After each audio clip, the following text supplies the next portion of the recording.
playing with confidence. Surges it inside 50. Inside 50, good hands. Drilling it into centre half forward. That was end-to-end football at its best. Back-to-back goals either side of quarter time. They have done it, the Bulldogs! I'd find somebody for you. There ain't no wall I will run through.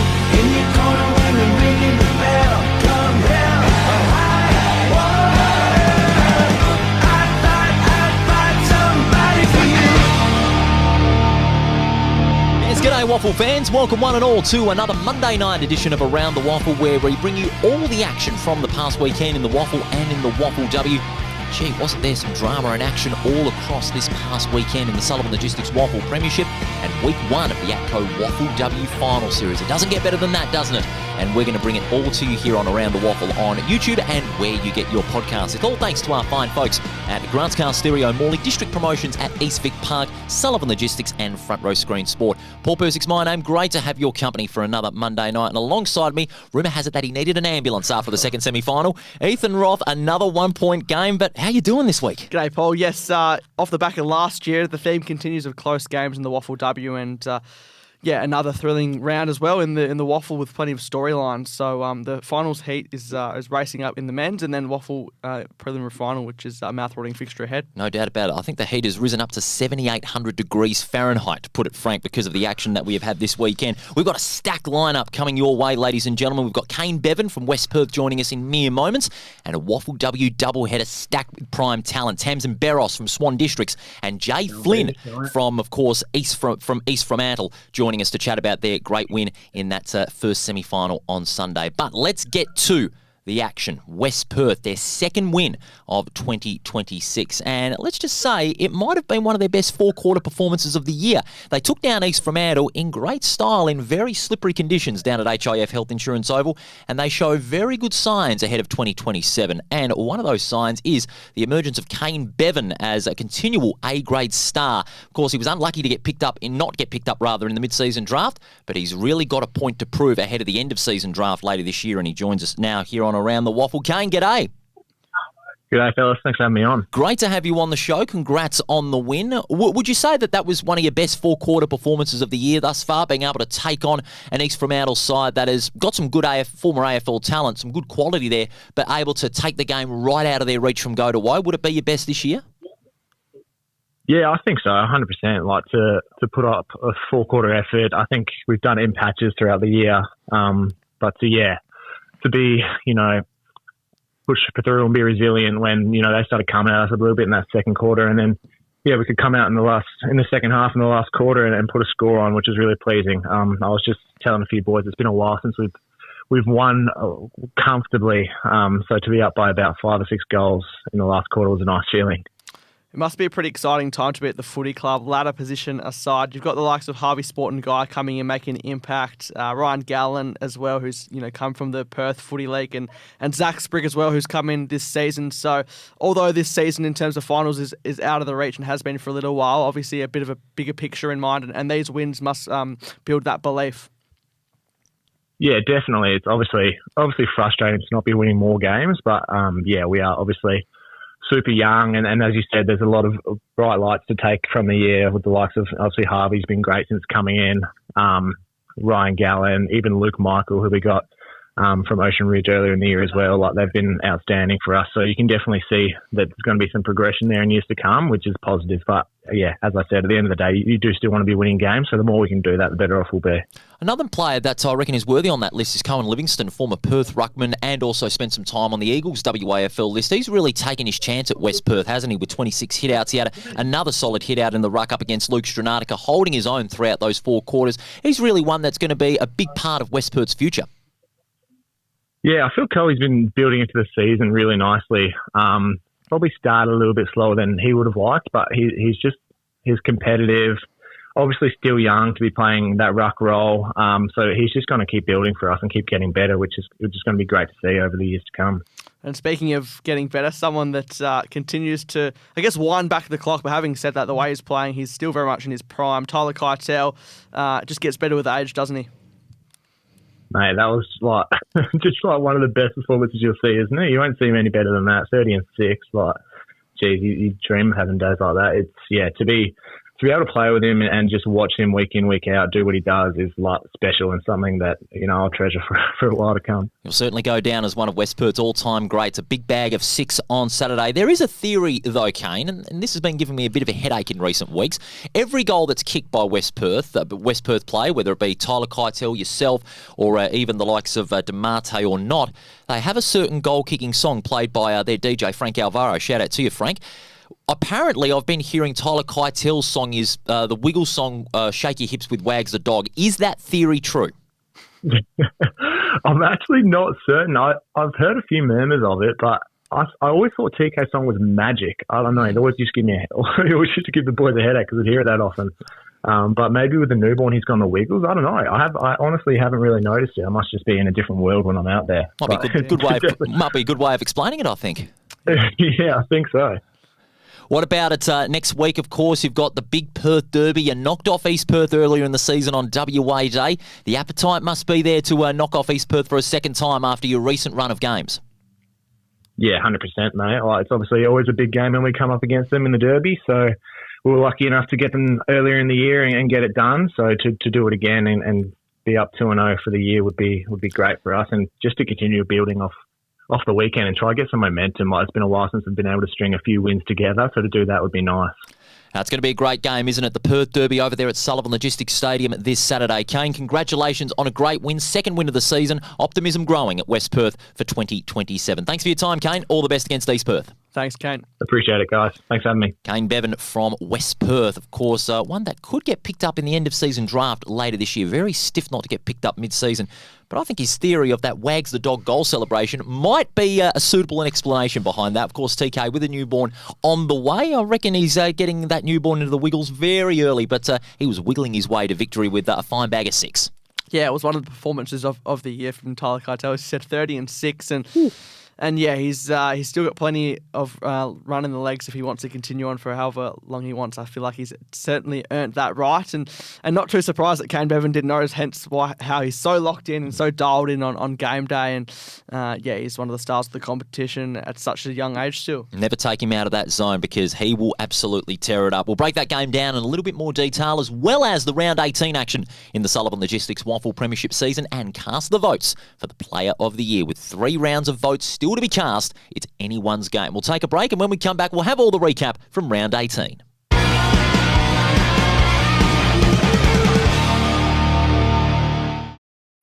Take it from me, great things happen at the WAFL. Valentine Roads and goals. With free entry for kids, future stars on the ground, and a kick-to-kick at every break. The WAFL is where footy memories start and legends are made. Follow the WAFL on socials or get to a game.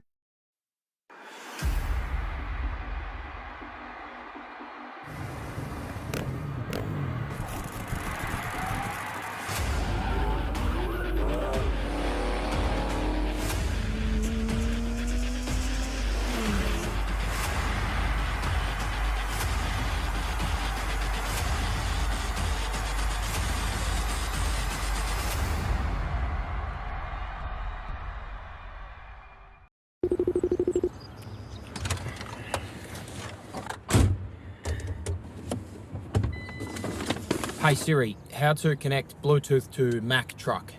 Sullivan 2, what's your position? Just a midfielder, mate. On your left. Oh, come on, get out of the way.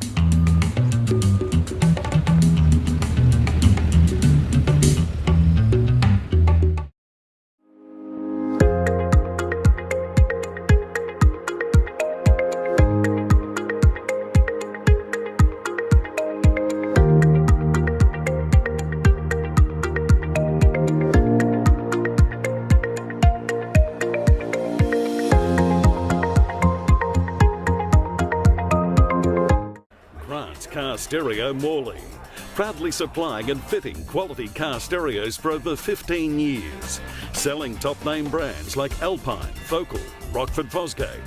From a simple upgrade to complete custom systems, stop in and see Grant and the boys at 61 Russell Street, Morley, or visit us online at carstereo.com.au.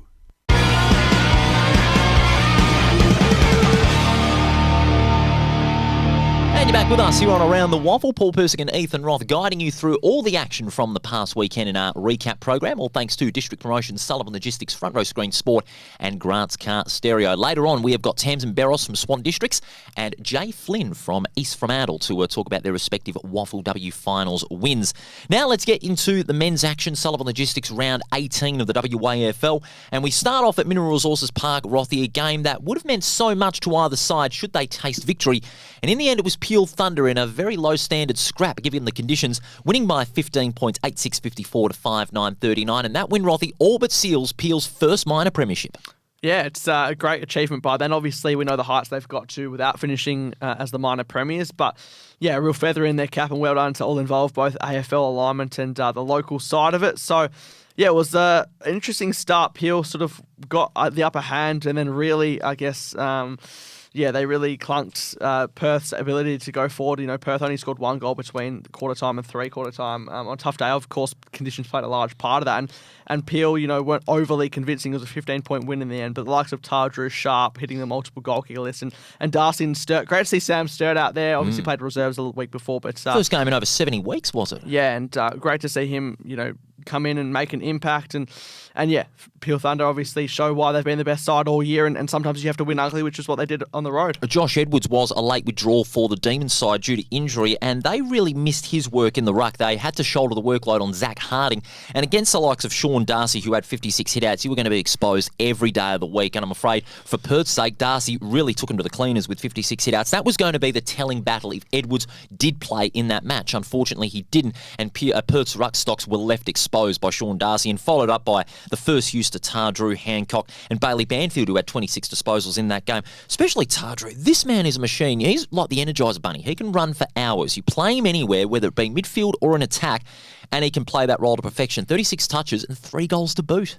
Yeah, and well done for them to get him to the footy club this year. Obviously, former VFL captain with Collingwood, and this highlights that it's not just the AFL-listed players doing it. 37-3 to be best on ground there without a shadow of a doubt in the end. And you speak about Darcy, he gave him first use all day, and could be an AFL recall on the cards for Friday night. Who knows? But it felt like the conditions that suited Sean Darcy. You know, that sort of slog and grind of a game, which I think Sean Darcy certainly lifted his standards. And it suited Peel's style a little more as well. You know, we're not used to seeing them, you know, grind it out in wet conditions. They're often being held down. But the way they got first to the football, took Perth's on ballers right out of the game, and they held the likes of, you know, Parfitt to only 21. Constable had 31, but he was below his best, some would say. Kane Johnston with 2 goals and Davis with 20 off the half-back line. And Aaron Clark only held to just the one behind. You knew it wasn't Perth's best day. I can't be too critical of them like I was last week, because that was a game that they were going to be in for a challenge right from the outset. Peel, they had their backs to the wall right on Perth, didn't they? And they showed it right throughout that contest. Even though it was unconvincing the way the game was played because of the conditions,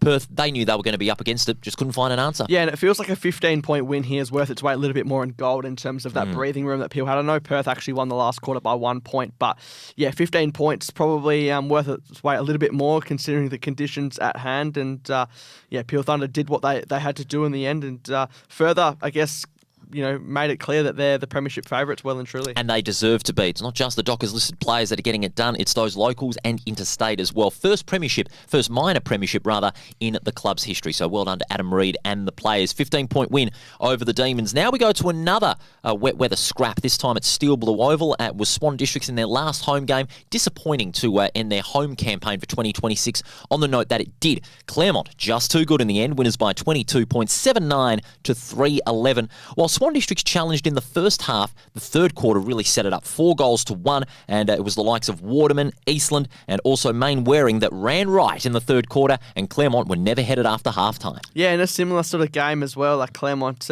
low scoring again, but just did enough, led by the likes of Elliott, DeLacy in the midfield, working up the ground, Zach Main Waring, Jack Musica. They've got a lot of sort of hybrid players that can play that small forward position but push into the midfield. I feel like those guys that I just mentioned have taken another step forward this year, supported by the likes of Alvarez and Sheldra Kendrick and company, and Ollie Easton with 23 hit outs, 2 goals as well. I think rucks who can hit the scoreboard like he can do on a consistent basis a luxury to have, and he was well supported by Benji Van Rooyen on debut, obviously up-and-coming AFL draft hopeful out of the Tigers. So, he had a promising start to his league career. Had a good stint in the ruck as well. I thought the way he provided first use to his on-ballers really is a good sign about the potential that he has got at the level beyond the WAFL. And you talked about him being a possible touted pick in the AFL draft. He made a good first impression, I would think. Okay, 12 hit-outs. Ollie Eastland had 23, but they worked in tandem so well to combat the ruck work of Lucas Impey, who had 21 hit-outs for Swan Districts in turn.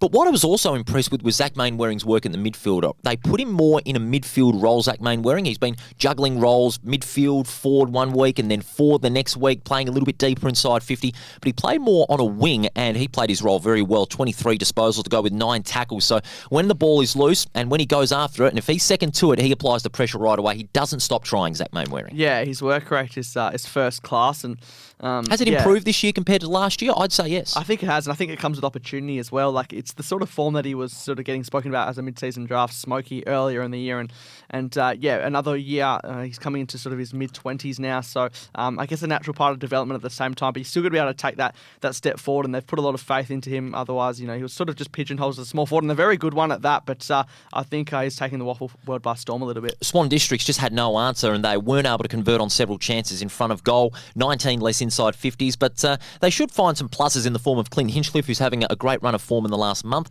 28 disposals. Jesse Turner came back. He had 25 and 21 to Cotalesa and Urseg apiece, but they just could not find multiple avenues to goal. They were able to in weeks before this game, including their win over East Perth a few weeks ago, but they just weren't able to find those avenues to goal. They heavily relied on Coleman, who played very deep in the forward 50, but their forward line just lacked that mobility, and in conditions like that, it can be very difficult, and Claremont's back line well and truly put them to the sword. Yeah, Coleman was the only multiple goal kicker on the day, but I thought the likes of Blake Kelly had a step forward, another league outing for him. Clint Hinchcliffe has been probably one of the recruits of the year, really, and Jesse Turner off the back of that hamstring worry, he's actually got back on the field after obviously having that impacted in the South Fremantle game not too long ago as well. So hopefully he can close out the year, and good to see him back out there. But Swans, they're just trying to get some games into these young players. You don't want to gift games or anything, but as I said, with Kelly, Cotalesa, another game for him. Hopefully these guys can really take a next step forward heading into next year. Obviously it's a tough time for Swans at the moment, and we've sort of highlighted their inability to play four-quarter footy for the best part of the year, and unfortunately this was another case of that. But credit to Claremont, they're showing why. They're up in the mix again. And they're almost close to sealing second spot with 2 rounds to go. So well done to Claremont, winners by 22 points. And now we go to Sullivan Logistics Stadium. This one was really a topsy-turvy contest. Subiaco got the early jump, and then they pulled away in the first half against the West Coast Eagles. And then the Eagles fought back, kicking 7 goals to 2 in a frenzied second half to come out on top for the second time over the Lions this year by 17 points, 10-13 to 8-8. And the Eagles, they just keep on knocking on the door of the 5. 9 wins now. Unbelievable. Best season in quite some time since their first finals appearance in 2019. Yeah, they've certainly improved a lot, and Andrew McCall just sort of sung their praises after the post-game press conference in Collingwood, saying that development and the ability to win at either level is really critical, and you can always be improving, which the Eagles certainly have in 2026. This was a game that we built it up in a way last week as an 8-point game, because the winner really would have taken another step forward, and West Coast won. They still remain outside the 5 on percentage, but they've had a stack of contributors once again. Datsun with 3, another case of a non-alignment listed player who contributed in the alignment side. He kicked 3 goals on the day, the former South Fremantle prospect. And Finn McRae, there's been a lot of talk about why he can't get a go in the AFL team, but the WAFL team's really relishing of that. 31 disposals, could have been a bit better in front of goal to kick 2 behinds, but also had the 5 tackles as well. I thought him and Clay Hall really got on top of the midfield, supported by Schoenberg and Gregor off half-back. You make the case of Finley McRae, of course, having to do so much more to get a game in the AFL. I'd say the same with Matt Flynn. 43 hit-outs, 18 disposals, and he's drifted up forward and kicked 2 goals. What more does he have to do? And think about this, the way they worked as a team, the inside 50s, if you're Subiaco, look away. This was an alarming number. 64 to 28 inside 50s. That's how much the Eagles controlled it when going into attack, especially in the second half when they turned the game completely in their favour. Yeah, I think Matt Flynn's an interesting one, out of contract, and it's Cooper Tough-Tyler just came back into the AFL lineup, so obviously you want both of them in, and they've been doing well, but only room for one at the moment. But I'm sure Flynn might get an opportunity coming back. I thought Hamish Davis coming back to WAFL level with 19 disposals and a goal was really good and well. And every player here, even Garrison Ken, who made his WAFL debut as an NGA prospect, draft prospect, had some nice moment with 15 disposals off half-back. And, of course, he was named one of the leading players thanks to Amy, supporters of WAFL earlier today. Amy Prospect, that WA football are running, and well-deserved too. He's got some serious talent as Garrison Ken, the former East Perth player. And on the side of Subiaco, McGowan really was their only effective prime mover with 24 disposals, but Subi just didn't get going after half-time. They lost their way. They lost their system in the forward line. I thought Schofield really got them going with a couple of goals. Borchett kicked 2 goals. Sokol was originally meant to play, but he was a late withdrawal. If he had played, hindsight's 2020, he would have been the difference in the end because they really didn't take their opportunities when the ball went inside 50, although there were few. If Sokol played, maybe the dynamic would have been more continuous. Yeah, it would have helped. It would have, given other forwards, free them up a bit with the best defender probably going to Sokol. But Borchett and Schofield, he's had his injury troubles this year, the son of the coach, but good to see him back with 2 goals as well. Kieran Douglas as well continues to take another step forward. It's a loss that, unfortunately, if we look back in a fortnight or so time and Subiaco don't make the 5, you might be referring to this game because the winner of this does go to 36 now. And as I said, West Coast outside the 5, but they do go one game ahead of Subiaco, who are on 32 points. 9 wins for the Eagles, their best haul since their only finals appearance in 2019, and Kyle Horsley's really got them going, so a job well done to the West Coast Eagles in the wet at Sullivan Logistics Stadium. And how about those Royals? They've been down, but they're not out. They had a huge win over the reigning premiers South Fremantle by 20 points at Fremantle Oval, 7-10 to 4-8 in a low-standard scrap, and I think the low standard belongs to South Fremantle because I'm going to be blunt. Okay, they've had their tough battles and the conditions were wet, but that was just about the worst performance I'd seen from South Fremantle. To lose to East Perth for a second time, and they had Amajuri back in the side, and okay, maybe the impact wasn't as much, but, he's coming back from injury. But, Bletchenden, he was below his best. Florenka had 28, but he was ineffective, and they just did not get the same impact from their forwards as they usually have if the conditions were dry. So I'm sorry to say, it was more South Fremantle being bad than East Perth being good. But let's not take anything away from East Perth's win. They were magnificent. When the chips were down, they really got going, and this is a win that's going to be so important to them. And not the first win over South Fremantle this year as well. They've done it 2 from 2 now, and off the back of last year's grand final. So obviously not the ultimate slice of revenge. You can't obviously replicate it's a little that. bit. But it's a little bit. 2 from 2. You couldn't ask anything better after last year's decider. They also had Trey Rusko come back as well. That's who only right. was the 6 disposals. It was a tough day for forwards, so obviously especially key forwards. So you can't obviously put the blame on him, and he's going to take a little bit of time, which is exciting for South Fremantle if they can qualify. Well, next weekend in the Derby is going to be similar conditions, so it ain't going to be easier on them. Yeah, hopefully for his sake he can have a big performance in his second game back against his former side. But South Fremantle, they got plenty of the ball, like Florenka with 30, Rayson with 20, but it was just unlike of Berkey, who's been playing a bit of reserves footy this year. Good to see him back into the lineup and make an impact with 25. Tedesco with 22, sung his praises last week as the ultimate clubman. Cassidy with 20, Lindbergh with 20. It was actually a lot of their guys who've sort of playing reserves, a lot of reserves footy this year who actually came in and made an impact. It wasn't the guys who were playing league every single week, and I think Jake Suter, who actually got a recent state draft combine invite, was very good down back as well, the 19 disposals and 5 marks. I tell you what, I think the move of Lindbergh to put him in that league side, I sung his praises earlier in the season about his pace and the way he was able to run and carry through the midfield and generate some great scoreboard pressure. Even though he got the one behind, just the way he used the football across the corridor, and he was made for these conditions, I will say. He's a very adaptable player. He's, able to generate additional pace into East Perth's game. You had Cassidy and Burgill, and along with the likes of Tedesco, that would be your big 4 prime movers if Amajuri, who suffered a head knock after the final siren, is not available for those finals. So I reckon those players that have been, in the reserves most of the time, but are getting some games in the league side, could be key pillars for East Perth's finals campaign if they make the 5. Yeah, and it's still well supported by the experience of Wilcox and Wright setting it up down, to be further down the field. But obviously, as you mentioned, Amajuri and also Brayshaw's out as well. So if East Perth go deep into September, they're going to have to, it's the lesser names, with all due respect, they're going to have to step up. But to be honest, they did it here. And sometimes when that happens, you can play with a bit more freedom. And that was the case. And they got the job done 2 from 2 over the reigning premier. So can they make the 5? I think they can.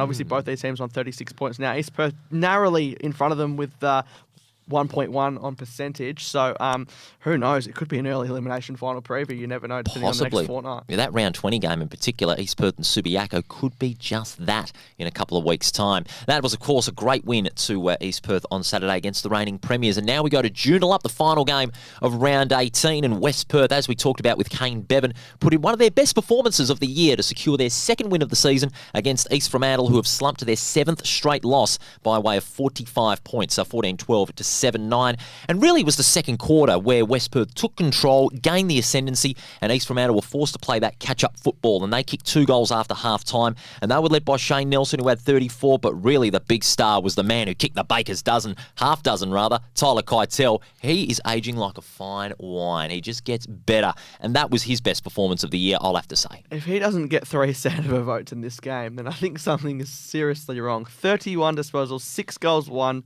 12 hit-outs as well in the ruck, 7 marks, 5 tackles. He just about did everything on the stat sheet, and there was the way he did it as well. So, he deserves the right to go on and go on for as long as possible in my eyes. And he wound back the clock. But as we said with Kane Bevan, it's not like he's sort of gone past his peak anyway. And I say wound back the clock, but he's been doing it for as he's gotten older. He just keeps on going. I said like Lindbergh and Tardrew, they're like sort of Energizer Bunny players. You could put Keitel onto that equation because he can keep on going for as long as he can. He'll still be playing WAFL football even if he's in a walking frame. That's how darn good he is. But he had a great support, great delivery from midfield. Sporting guy with another 2 goals, 6 in his first 3 league games. He's playing with great confidence. Aaron Black's starting to get to his best. He had 23 disposals. And also you have the likes of DeMadeline working hard from the back line. Galliard also from the back line, all playing their roles, and Kane Bevan with 23 disposals. This is a good 3-week stretch that West Perth have been on. They've been able to challenge Subiaco, Claremont,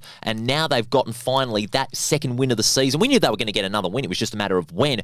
But against an East Fremantle side who is still showing good quality, but they can't wait for the season to be over, if I'm being honest, because there's going to be a lot more turnover of players come the end of the season. I think West Perth's stretch toward the end of the season is really going to set them up for a huge 2027. Yeah, and they've got some decisions to make as well with some individuals. Great to see what happens with Not. Obviously, Black, who's celebrating the big milestone to come. And Shane Nelson, I thought, was back to some of his best footy. I have him right in the conversation with 34 disposals as well. So you mentioned Sport and Guy. What a great mentor and someone to learn off other than Tyler Keitel. Couldn't think of too many. And a great find too.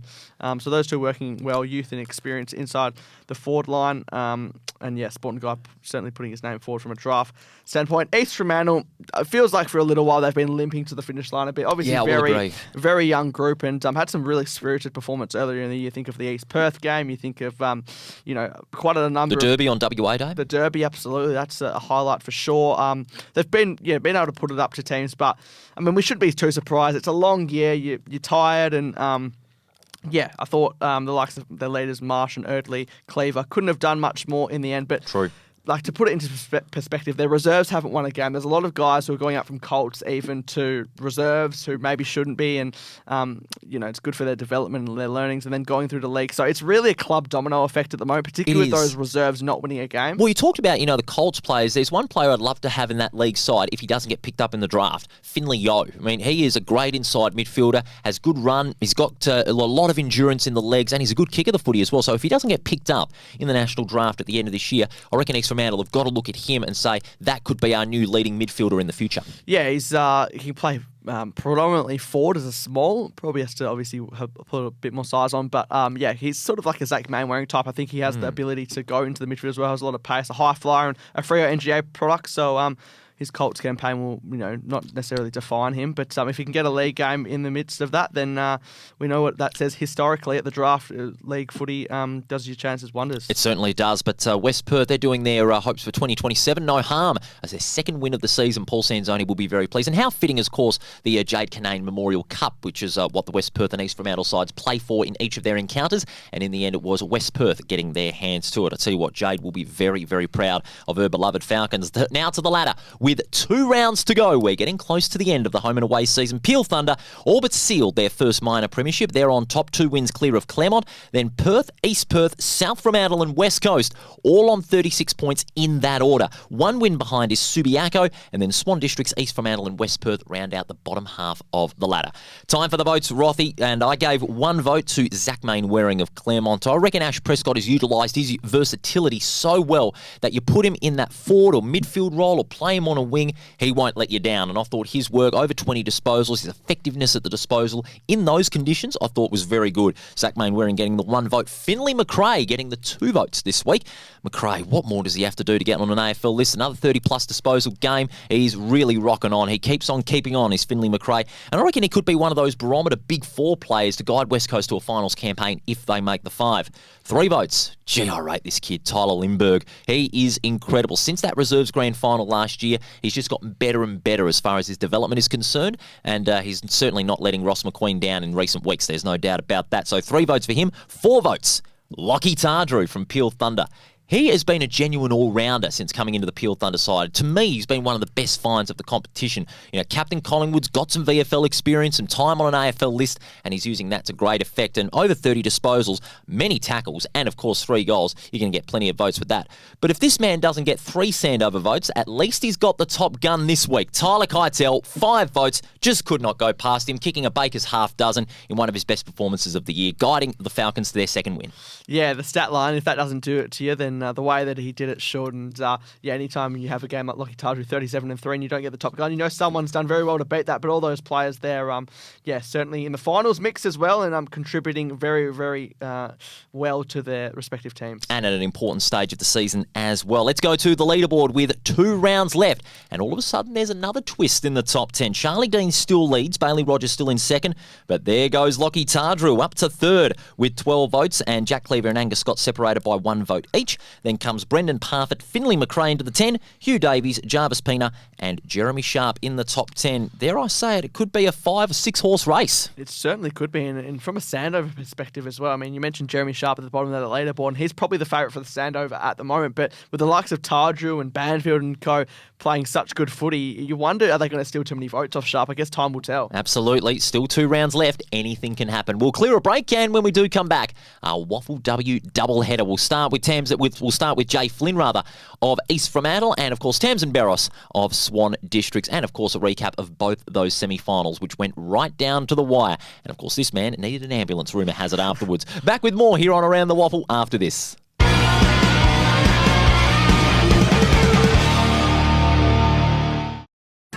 Take it from me, great things happen at the Waffle. Valentine rides and goals. With free entry for kids, future stars on the ground, and a kick-to-kick at every break. The Waffle is where footy memories start and legends are made. Follow the Waffle on socials or get to a game.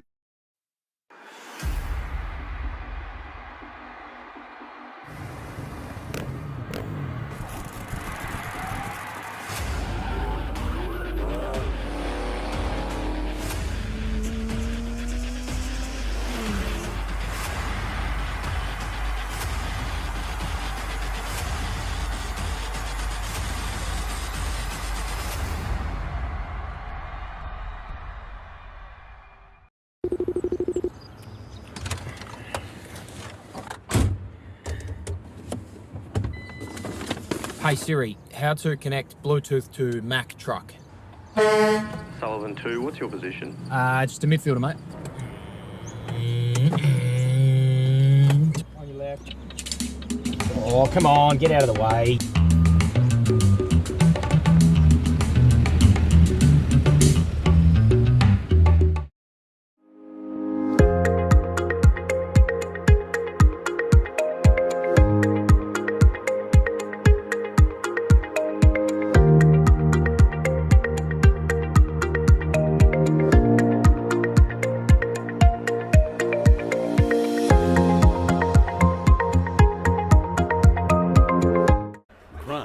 Stereo Morley, proudly supplying and fitting quality car stereos for over 15 years, selling top name brands like Alpine, Focal, Rockford Fosgate.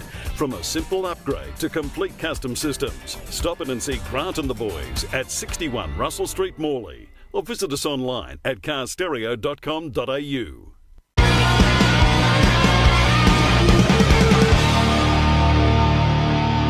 You're back with us here on Around the Waffle, your Monday night recap show. Paul Persick and Ethan Roth bringing you all the action as we now go to the WAFL W Finals Series. And week one, gee, it doesn't get better than that, doesn't it? Two exciting finals that went right down to the wire and had a combined margin of 5 points. You've got to be kidding. After a close final series last year, this year has gotten off to a similar start. We'll talk with Tamzyn Beros of the Swan Districts Football Club a little later on, but first we're going to go to the sudden death first semi-final, the People's Derby final, and this one was a cracker in what was a very good conditions for the whole game before it bucketed down during the Rogers Cup game. East Fremantle and South Fremantle played a real arm wrestle, and in the end, East Fremantle got it done by just 4 points, and it was courtesy of this match winner, Jay Flynn. She kicked the last goal of the match. Turns out the match winner in that Derby Grand Final to put the arch rivals out. And she is good enough to join us here on Around the Waffle. Hello, Jay. Congratulations. Hello. Thank you. Thanks for coming on the show. Jay, must be satisfying to not only get a finals win, but against your old rivals in a Derby final. It doesn't have a better feeling than that, doesn't it? It definitely feels a lot better that it was South Freo that we did knock out, but yeah, either way, elimination final dub is it's great. And yeah, you cast your mind back 12 months ago. Of course, you guys lost the elimination final. It was all tied up at three-quarter time with all, what's happened over the off-season and all the talk around the crosstown rival. What was the message from your coach, Dave Eames?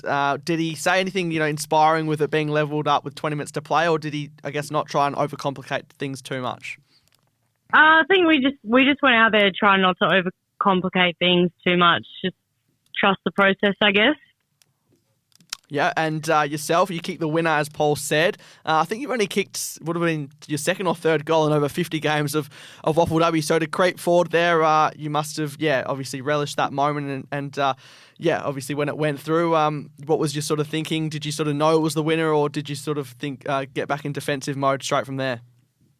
I definitely knew we needed a goal to get in front, but it was actually wild. I didn't think there wasn't much going through my mind when I actually kicked it, and I was surprised that it went through because usually they don't. But yeah, no, it was great. And then I just remember celebrating and then being like, all right, we need to lock in. Like, we've still got time to lose this. What about all the support from both clubs? The fans that really came out in great force in trying conditions, obviously down there at the Good Grocer Park. I was there at the ground, and seeing the fans pack the stands in the outer really shows that, the WAFL W is among those, women's state league competitions that is getting better year in, year out. And, the conditions weren't the best, but the standard, the intensity was there as you would want for a final. Oh, for sure. No, it was great. I think all the youth, or most of the youth girls came after their final game from all the way from Bassendean. So it was good to see them there. Heaps of the boys came, and then we just had like so many fans. It was probably the most we've had all season. But yeah, it really made the atmosphere feel like an actual final. You turn your attention now to Claremont. Obviously, they came for 1 point loss against Swan Districts. You lost by 3 points to them early in the year. You will be the underdogs heading into this one, but do you think that almost adds a bit of freedom that you can play with? Obviously, Claremont will be expected, probably to go into this one as favourites. But, what a great opportunity is for you to try and get an upset at River Fitness Stadium. Yeah, absolutely. Going in, it's not as on your shoulders, I guess, but no, I think we really enjoy Claremont.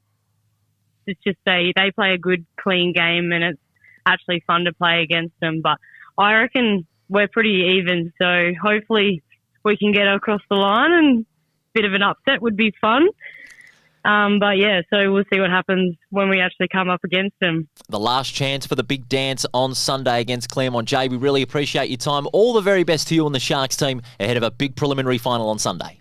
Thanks, Jay. Easy. Thanks for having me. Jay Flynn, of course, the match winner from last Sunday, joining us here on Around the Waffle, and we'll go to that game, Rothy. This one had plenty. 3-4 to 2-6 in favour of East Fremantle over the Bulldogs at the Good Grocer Park. And it was tied up, as you said, at three-quarter time, but East Fremantle just had a little more. Even though I'd say South Fremantle came into that last quarter with all the momentum, because you had Gomes starting to really get into the game, Newson dominating in the ruck, Mulder getting a ton of possessions in midfield. But East Fremantle, they just dug deep, didn't they? And they've really defied expectations expectations all season, and this win really typifies that notion once again. 100%. I think both of us had them in our bottom 3 teams, and with all the experience that they lost over the off-season and I guess the drama to complement that. But they've responded so well and gone a lot deeper than I think anyone would have thought. And I think it's been an outstanding year to date. They'd love to go to the big dance. But yeah, I thought South Fremantle almost kicked themselves out of it. Kiana Lee kicked 3 behinds in the last quarter consecutively. Of course, don't want to put it on her. She's a reason really why they're in the finals, averaging 4 goals before the Claremont game. But East Fremantle in the end. Jay Flynn, not a notable goal kicker, kicking her 3rd goal, playing over 50 games. Former Docker as well in the AFLW. It'll build belief, you'd think, for East Fremantle in the end. And they hadn't actually lost a derby final that was a derby game, I should say, that was away from home, and they continue that streak against the arch nemesis. And of course, having beaten South Fremantle on the WA Day weekend by a single point, and the response they've had after the round 1 game, ironically, against South Fremantle at Fremantle Oval, where they got thrashed.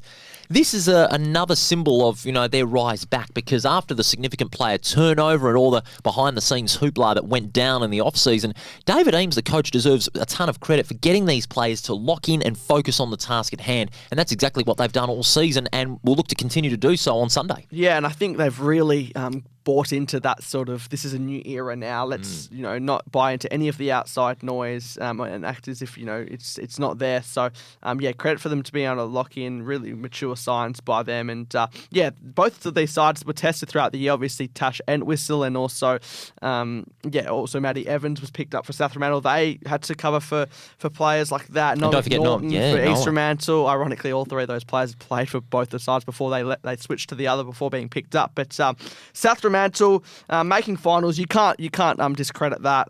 They'd be disappointed with this one, but I think it was their inability to find multiple avenues to go at the best of times. I know Kiana Lee came in late, but it almost felt like if she didn't kick a bag, then they were always going to struggle. Yeah, they certainly will. I will agree with you on that. But you can't put the onus on Lee, as you said. They had plenty of chances to possibly sew up the game, including one last rally inside 50 with seconds to go. But if that tap had not been smothered, it certainly would have been a South Fremantle win at the last second. But East Fremantle, they will go on to the preliminary final. But South Fremantle, they should find plenty to be proud of. I'd certainly grade their season very highly, second under Pierre Folletti as coach, and I reckon they'll go on to bigger and better things in 26, having returned to the Final 4. Yeah, and Ash Gomes, another year into her, I think being able to put that sort of year, it was a great year as well, so don't mean this in a negative light, but being able to, guess that first year in the bank for her new club, and it meant so much to her, obviously, not winning the game in the end, but she couldn't have done any more to get high disposals. They should keep a large contingent of their list together. Probably need to get a bit more forward support. Palmer's back took some real steps forward this year.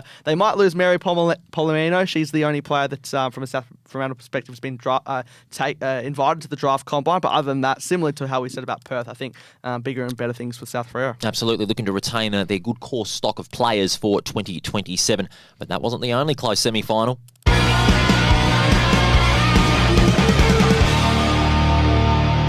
The second semi-final down at Bassendean, Steel Blue Oval, and it was Swan Districts, who are now 1 win away from completing their revenge tour and earning a spot in the grand final after a thrilling 1-point win last Sunday. Tamzyn Beros, who was one of the stars on the field, had high impact, despite only having the 9 disposals, but high impact counts when it comes to finals, and she really made her chance count over the weekend. Tamzyn is good enough to join us here on Around the WAFL. Hello, Tamzyn. Congratulations. Hi, thank you. Thanks for having me. Second grand final in a row. I can imagine the hysteria at the final siren must have been absolutely pouring with absolute relief as well, because relief and hysteria can be 2 words in the same sentence, because you were able to knock off Claremont and you've able to earn a spot in the grand final for a second year in a row. Yeah, it was such a surreal feeling, but it's all our hard work and we just needed to get the job done at the end of the day, which was great. What is it about Claremont? Obviously a modern-day rivalry that's built now. 1 point they got you in the grand final last year, and then 1 apiece in terms of home and away games this year, and then you've knocked them off. Still got a bit to do, of course, the final hurdle. But what is it about the rivalry with Claremont and the evenness that it's come to? It's crazy to think about how it's always so close with them, and it's always such a good competition. But I think we just line up well against each other, despite all the changes over the last season as well. It's crazy, but it's always a good hit out against them. And talk to us about your role this year. Obviously, playing that second ruck role can go forward and back and be real versatile. Is that, I guess, one of your strengths, being able to play in a variety of positions and also help out in the ruck when needed? Yes, I've definitely seen it as a strength this season, just being able to help the team on a more serious level everywhere and anywhere they need me.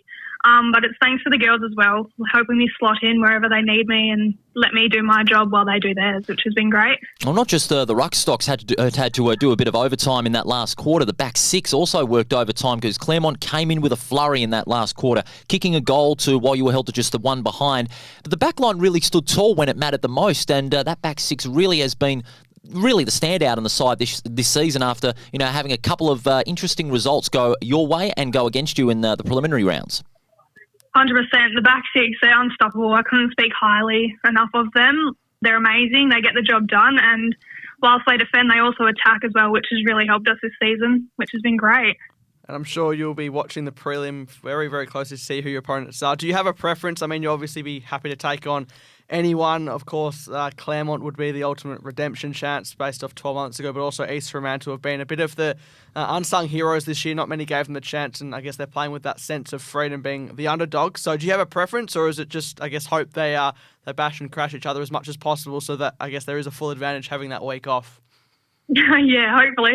But nah, I don't have a preference. I'd back us and the girls. Anyone we face, we will do well. So, yeah, just got to sit back and watch this weekend.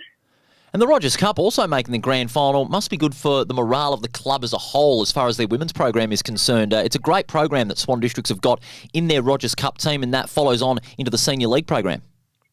100%. They get down to the track as well with us on training and bring the energy, and just knowing that we have them in the future of the club is great as well. Watching them play has been amazing this season. Oh, they are all stars, no doubt about that. And so is your Senior League side. Congratulations on making the grand final. All the best in the fortnight as you prepare for a chance at redemption against either Claremont or East Fremantle. Thanks for your time, Tamzyn, here on Around the Waffle. Good luck in 2 weeks' time. Thanks, Tamzyn. Thank you so much. See ya. Yes, thanks, Tamzyn Beros, joining us here on Around the Waffle after that great 1-point win, and we're going to go to that right now. This was a cracker, typified of the modern rivalry between Swan Districts and Claremont, and it was Swans that got it done in the end, but only by a single point. 5-4 to 4-9, their second 1-point game in 4 meetings, Rothy. Don't they know how to play a one-sided game, Swan Districts and Claremont? Well, apparently not.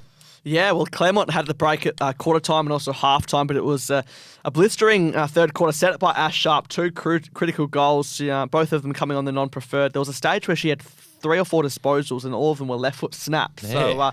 So low disposal, high impact from the Joanne Huggins award winner as the leading goal kicker. Becca Anderson at the other end kicked 2 as well to get closer to that 30 mark for the year.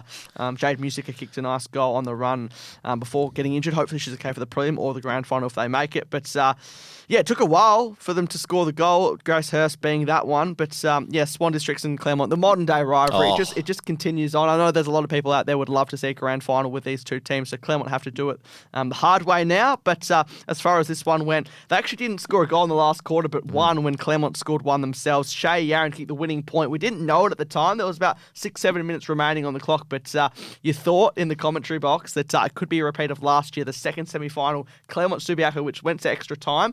And Claremont, all they had to do was score a point. Obviously, a lot easier said than done in the end. And yes, Swan Districts just did enough to hold on in the end, much to the elation of their home fans. Yeah, as they needed to, because Claremont, we always know that they were going to come back hard from any deficit, and that's what they did in that last quarter. They looked gone, I'd say, at three-quarter time, but you don't really tell that to a bunch of hungry Tigers. To their credit, they really stood up in that last quarter and really made a game of it. And if they do meet in the grand final, I reckon Claremont are going to come in with a harder approach against the Swan District side, knowing that that result doesn't want to get repeated against them. The ruck battle really was telling as well. Quaife and Husband, marvellous matchup that I was really looking forward to. I reckon it lived up to it. And I think Quaife might have just got the better of Matilda Husband in that one. She had 39 hitouts to 28, and she was more effective in the first use, giving it to the likes of Sly, Henry, and also King, and even Jess Cox and Bella Edgley got good use of the ball coming off of half-back. So that really made a difference for me in the end. I thought Quaife was one of Swan's best 5. Yeah, it was a frantic game at the best of times. Haley Bullis as well was amongst Claremont's best off the back of the previous week. She had 29 disposals and 11 tackles. She was one of the driving ones late where they went through a last-minute corridor pitch. She was a key cog in that. I thought Amy Evans stepped up as well. Jamie Harkin, we know what she does in finals footy as well. Sarah Viney, the reigning BNF, coming back into the lineup for the first time since round 16. So, I think obviously Claremont have to do it the hard way. You don't want to say sometimes that's the better path because it really isn't. But I think if they can get over East Freo, the pressure's probably going to be on Swans in the grand final, considering Claremont have had to do it the hard way. Having said that, they have to get there, though. The Claremont Tigers and East Fremantle are not going to die wondering. Absolutely. We go to the finals tree. Of course, the 4 is set from last week, and South Fremantle are, of course, the first casualties. Claremont will take on East Fremantle at Revo Fitness Stadium. That game's slated to start at 12:45 on Sunday afternoon, and you can check out that game on the WAFL official YouTube channel and on 91.3 Sport FM as well to see who will meet Swan Districts in the grand final at Fremantle Oval on August 23. We'll clear one final break, and when we do come back, Rothy will have his Colts report a little later than usual, but hey, better late than never, as they say. And we've got a big announcement regarding the men's final series, and you do not want to miss that one.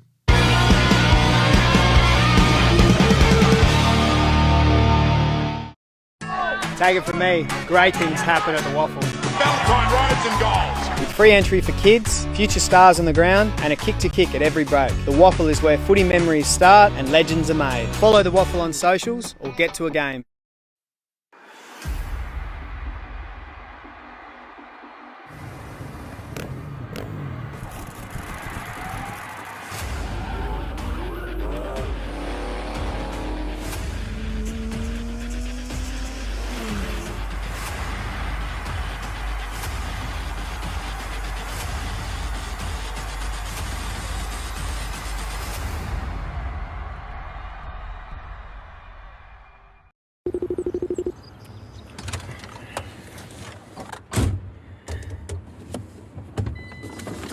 Hey Siri, how to connect Bluetooth to Mac truck? Sullivan 2, what's your position? Just a midfielder, mate. On your left. Oh, come on, get out of the way.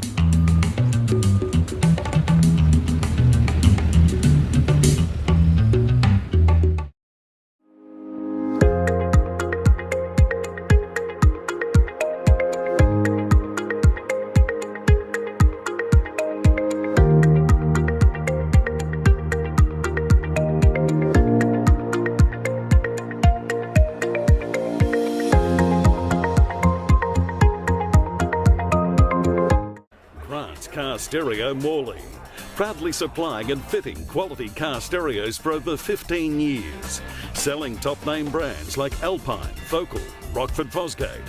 From a simple upgrade to complete custom systems, stop in and see Grant and the boys at 61 Russell Street, Morley, or visit us online at carstereo.com.au.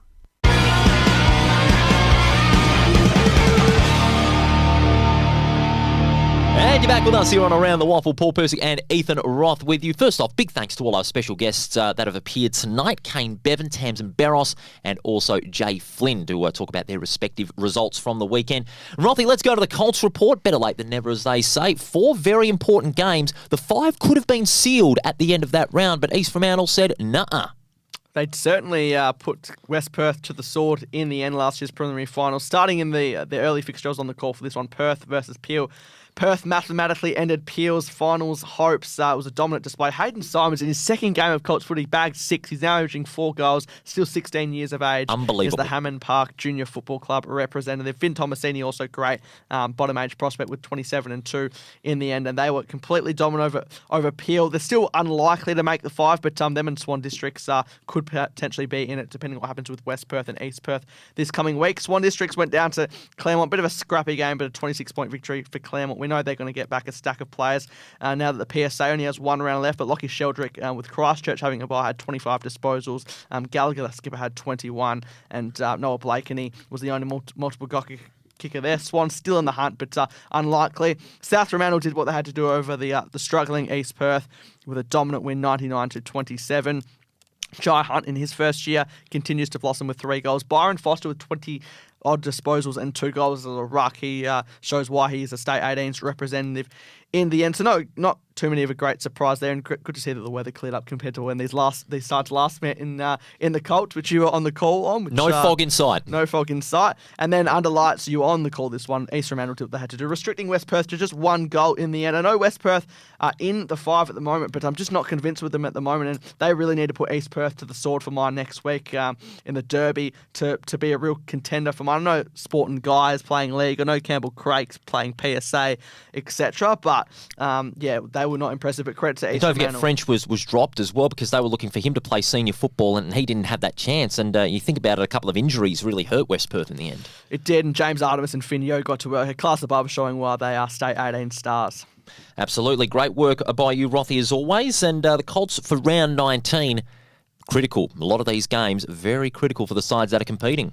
It is, and particularly the Perth Swan Districts game. Looking forward to being on the call for that. The winner could potentially be in the 5.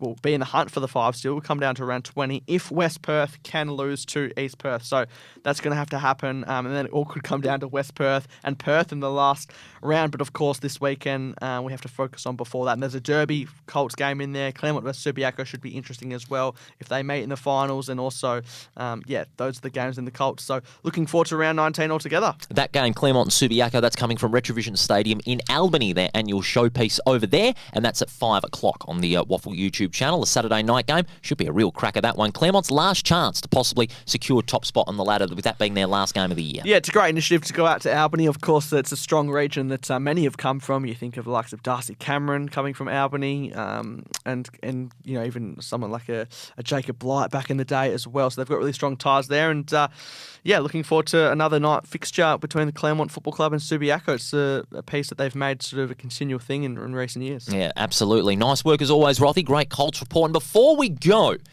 always finals time, a great time in football. And of course, Around the Waffle brings it with Around the Waffle during the finals. And of course, the finals edition is coming back.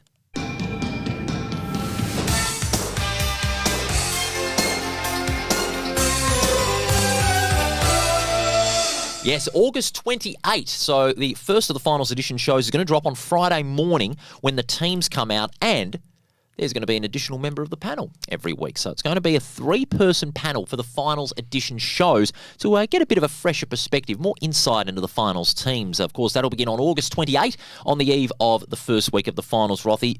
Finals time, September, springtime, the best time of the year. We can't wait to bring it. Yeah, it's a different feeling, that's for sure, and the best time of the year for WAFL footy. We see who can be crowned the 2026 premiers in the Colts, the reserves, and the league as well. So it's all to play for.